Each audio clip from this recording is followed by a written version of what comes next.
Song. We put out, I think, 4 different singles off the record. All of them made the top 10 on the rock charts. I think most of them made it in the top 5. This one went to number 1 on the rock charts, and it stayed at number 1 so long that at the time it set a record for the most consecutive weeks at number 1 in the history of the rock and roll charts. So for like a 19-year-old kid, that was pretty cool. And the thing about it is that this song means so many different things to so many different people. It's another one of those stories where people have shared their specific experience, around this song. And ultimately, every story is different. But ultimately, the common theme is that this song helped people through a difficult time. Some people it was through a breakup. Some people it was through a death of a loved one. Some people even talked about domestic abuse and that somehow they related to this song and it helped them through that experience. So just, you name it, but the thing is that somebody was hurting and they turned to this song at some moment and it helped them in some way. And to me, that is absolutely incredible. That's the reason why we make music right there.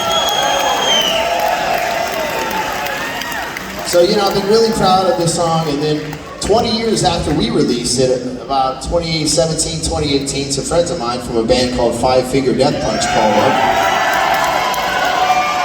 And they said they were going to record it for their new album, and I thought, well, this is great. It's been 20 years since the record came out. It's a band in, a slightly different genre. It can introduce a whole new generation to this song. And so they did a version of it, and they asked me to come in and play the guitar on it, and then they started calling some other friends, and they got Brandon Gilbert to sing on it, and they got Brian May from Queen to come in and play guitar on it, and did a really cool kind of heavy rock and roll or heavy metal, whatever you want to call it, just a real heavy version. They did it as all their own, and they released it as a single, and it shot up to number 1 on the rock charts all over again 20 years later. And we took a big portion of the proceeds of the money that was generated from that song being streamed and being played on the radio and stuff, and we donated it to the Gary Sinise Foundation for First Responders.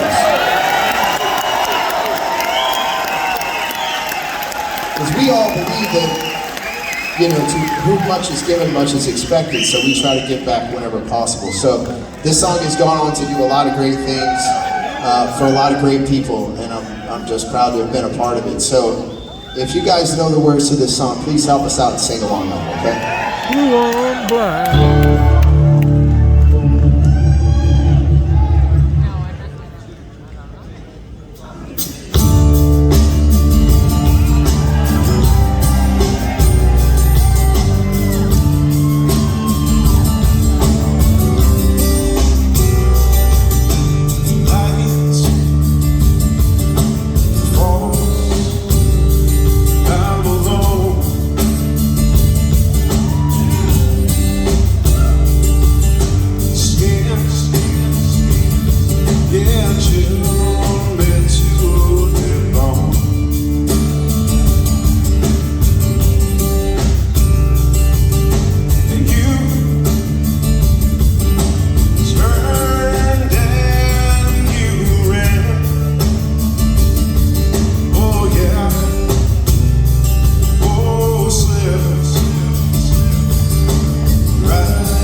Sing it with us one more time now. Come on.